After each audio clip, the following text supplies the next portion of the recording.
What's going on, everybody? Dean Zoo here, 1/3 of the Zoo Lab YouTube channel with my son. Guys, he's actually not my son. Hello, everybody. I don't know.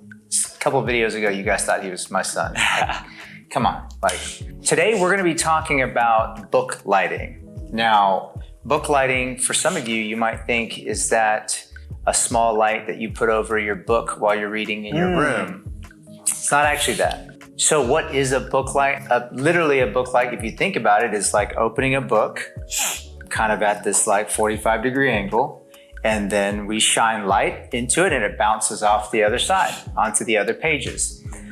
So what we use a book light for is typically when we're in a space that we don't really have a lot of room, perhaps for a large protruding parabolic softbox, or we really just want to get extra soft light on a subject's face. Remember the concept and theory of light. Anytime light passes through a surface or is bounced off of a surface, it becomes softer. So if you take a light and you shine it directly on someone's face, it's going to give that person a very hard look, very saucy. You'll see a hot spot on their face. Again, sometimes that's the look you're trying to create. Maybe it's a hard sunlight. You pass it through a layer of diffusion fabric, it gets a little bit softer.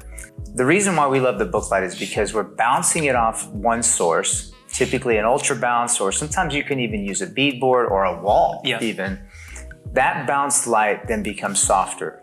Then we push it through another layer of diffusion to really soften the scene. The scene that you're looking at right here, we're actually doing a book light scenario to really soften the look here. You need a really large light source when you're doing a book light, because a smaller light source won't give you enough power, because as the light softens every time it either bounces off a surface or is diffused, that light actually becomes lower in intensity. Now, we're not engineers or physicists here, so we're not gonna throw lumens and all that at y'all. But we do know that practically you'll need something similar to an aperture 600 or maybe even a 1200D to provide the intensity that you need to bounce light and to create a book light. I'm gonna now kick it over to Vinny, who's gonna talk about how a book light is set up and in what situations we would tend to favor using a book light. And guys, again, like Dean said, a book light is going to be always a more polished and professional look.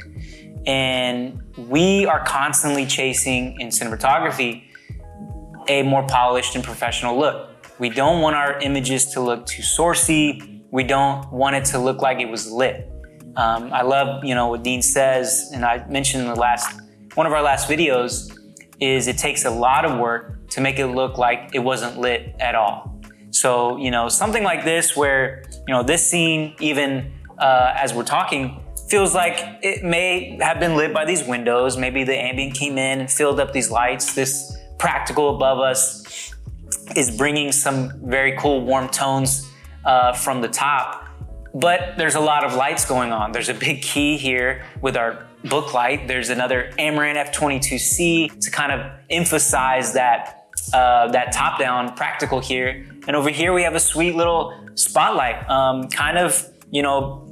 bringing in some more additional light and making it feel like, hey, that may be from a window over there, the sun. If you don't have a spotlight, you can probably just shoot it through blinds or something, but spotlight's always nice because you can shape light, add whatever you want. And look what it's doing. Like, we have it, over here. Dean's got the light out. We're actually going to show you. He's got the ghost cam out. What's going on over here. But look at this, guys. So we got the spotlight. Spotlight's coming, and it's hitting this table. It's a cool little technique. The setup we got going on, you'll see on the 600D, there's some additional accessories, and the additional accessories are used for a purpose. We have those two tools on there, the barn doors and the Fresnel lens, so that we can control the light. Because especially when you do any kind of bounced light, it's going to go all over the place. It's going to be harder to control. So you need some grids or on your frames, or you need some accessories like we have on our 600D. The Fresnel lens just tightens the beam and it gets more output from our light. So to maximize the, your investment of your 600D, get a Fresnel lens, because it's going to tighten the beam and give you more luminance. We said we wouldn't talk about lumens and luminance, but I dropped it in there. It makes it brighter. It makes it brighter. I think that's a really important point, because sometimes certain tools that are helping us be more efficient, the tools aren't actually making us better, but they're making us do the job more efficiently. Yeah. So instead of saying, oh, we don't have enough light, let's throw another 600D in there. Now we got two 600Ds, we need two C-stands, we need more power.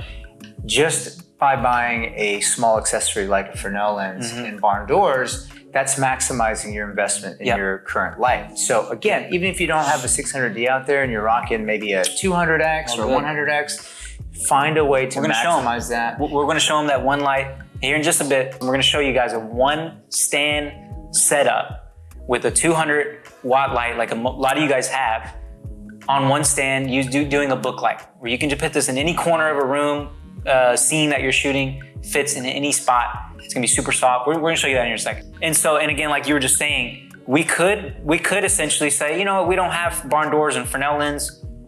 Maybe we gotta it takes more time to put stands up, to block up, put a neg, put another floppy to block this light from spilling all over the place. It takes more time and effort.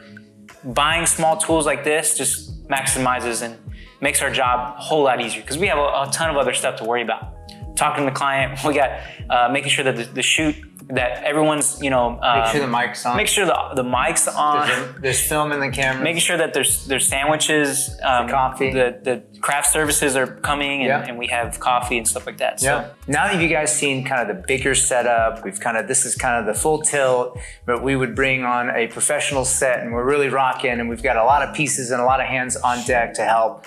What if you're kind of a one-man band, one-woman band? Sorry, ladies. Sorry. What if you're a one-person band and you are trying to create this look maybe at your home, you're shooting some content for yourself, or maybe you just don't have a big crew and you don't have a ton of equipment? Sometimes this is a setup that we would go to if we are in a run and gun travel situation where we can't lug around so much stuff. Or it's just a small room, and or it's a small we have a crew, we have the number of people, but we can't cram it in. Yeah. We're doing a bathroom scene under the toilet. Who knows? We just don't have any room for a hamster. So here's a one light book light setup that Vinny's gonna walk us through that we can set up and be efficient anywhere we go. Anywhere. Guys, this is such an easy setup. It's the same idea as the bigger book light that we were using earlier, but with one stand. And the way we were able to pull off this one stand book light setup was essentially we used a small baby stand, and we'll drop some links in the description down below so that you guys can pick up one of these C-stands if you guys are also interested in recreating this one light book light. But we used a baby C-stand, and we used the Mayfair type clamp to attach our 200X, Amaran 200X that we're using in this specific setup, so that we can kind of relate to some of you guys that don't have a powerful light source. 200 is a common light that you may have in your kit. We have that pointing up into the bounce, and basically we have our white bounce at a 20 to 40 degree angle so that we can get the proper angle for our diffusion that we're gonna drape on top of it.